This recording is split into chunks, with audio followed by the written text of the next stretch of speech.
Hi అండి. Hello, నమస్తే. ఎలా ఉన్నారు? అందరూ బాగున్నారా? ఇప్పుడు నేనైతే కాకరకాయ కారం ప్రిపేర్ చేస్తున్నాననమాట. దానికోసమని కాకరకాయలు ఇలా కట్ చేసి పెట్టుకున్నాను. కాకరకాయ పైన చెక్క అనేది కొంచెం లైట్‌గా తీసేసి ఇలా కట్ చేసి పెట్టుకోవాలండి.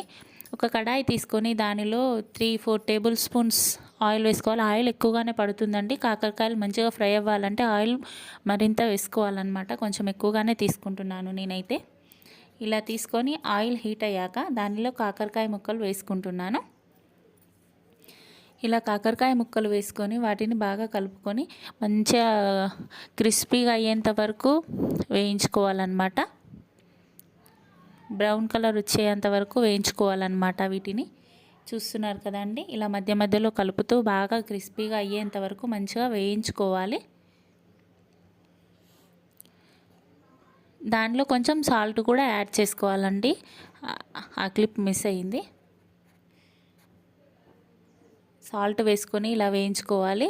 ముక్కలకి సాల్ట్ బాగా పట్టిద్ది అనమాట. మనం ముక్కలు వేసినప్పుడే సాల్ట్ వేసుకుంటే. ఇలా బాగా చూస్తున్నారు కదండి, ఈ విధంగానైతే వేయించుకున్నాను నేను. ఇలా వేయించేసుకోవాలి. తర్వాత దానికైతే 4 రెమ్మల కరివేపాకు, 4 టేబుల్ స్పూన్స్ ధనియాలు, జీలకర్ర, 2 టేబుల్ స్పూన్స్ అంత పల్లీలు, 1 టేబుల్ స్పూన్ మినపప్పు ఇవైతే తీసుకున్నానమాట నేను. ఇలా వేయించుకున్నవి ఇవన్నిటిని కూడా ఒక ప్లేట్లోకి తీసుకుంటున్నాను. కాకరకాయ ముక్కలన్నిటిని ఇలా ఒక ప్లేట్లో తీసుకొని వాటిని చల్లారనివ్వండి. అవి చల్లారేలోపు మనమైతే అదే కడాయిలో 2 టేబుల్ స్పూన్స్ పల్లీలు వేసుకుంటున్నానండి. అలాగే మినప్పప్పు కూడా యాడ్ చేసుకుంటున్నాను. నేనైతే పొట్టు మినపప్పు తీసుకుంటున్నాను. మీ దగ్గర గుండ్ల మినపప్పు ఉన్నా తీసుకోవచ్చు అనమాట. వీటినైతే కొంచెం ఇలాగా మంచిగా ఫ్రై అవ్వనివ్వాలి ఆయిల్లో. చూస్తున్నారు కదా, ఇలా మొత్తం కలుపుకుంటూ ఇలా లైట్ కలర్ వచ్చేంత వరకు మనమైతే ఫ్రై చేసుకోవాలి వీటిని. అవి వేగాక వాటి నుంచి మంచి స్మెల్ అనేది వస్తుందన్నమాట. అలా మంచి స్మెల్ వచ్చేంత వరకు వాటినైతే మనం వేయించుకోవాలి. అలాగే దానిలోనే ఇవి కొంచెం వేగాక దానిలోనే ధనియాలు యాడ్ చేసుకుంటున్నానండి. ఒక 3 టేబుల్ స్పూన్ అన్ని ధనియాలు అయితే తీసుకుంటున్నాను నేను. అలాగే 1 టేబుల్ స్పూన్ అంతా జీలకర్ర యాడ్ చేసుకుంటున్నాను. ఈ మొత్తంని కూడా మంచిగా లైట్గా కలర్ వచ్చేంత వరకు అయితే మంచిగా వేయించుకోవాలన్నమాట.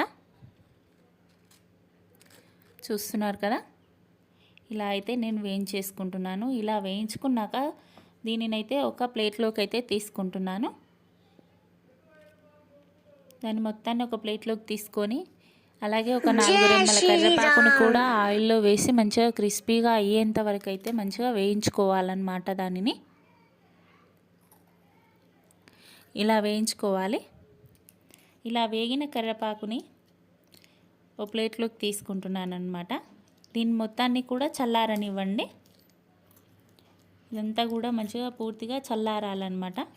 పూర్తిగా చల్లారిన తరువాత ఇదిగో చూస్తున్నారు కదా, ఒక మిక్సీ జార్ తీసుకొని దానిలో అయితే ఈ ఫస్ట్ మనం వేయించి పెట్టుకున్న ఈ పప్పులు ఇవి కరివేపాకు వేసుకుంటున్నాను. ఎల్లిపాయలు కూడా వేసుకోండి. ఒక 4-5 ఎల్లిపాయలు వేసుకుంటే సరిపోతుందన్నమాట. ఇలాగ మెత్తగా పట్టుకోవాలన్నమాట. దానిలో మన టేస్ట్కి తగ్గట్టుగా కారం, ఉప్పు అయితే నేను యాడ్ చేసుకుంటున్నాను. మీ టేస్ట్కి తగ్గట్టుగా మీరు ఉప్పు, కారం అయితే చూసుకొని వేసుకోండి.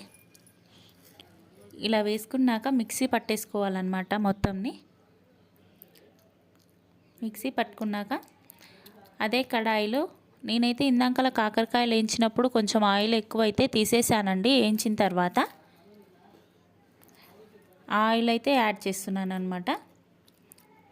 ఇలాగే ఆయిల్ వేసుకొని అది హీట్ అయ్యాక జీలకర్ర 1/2 టీ స్పూన్ అంత జీలకర్ర అయితే వేసుకుంటున్నాను. అది చిటపటలాడిన తర్వాత ఒక 2 రెమ్మల కరివేపాకు వేసుకుంటున్నాను.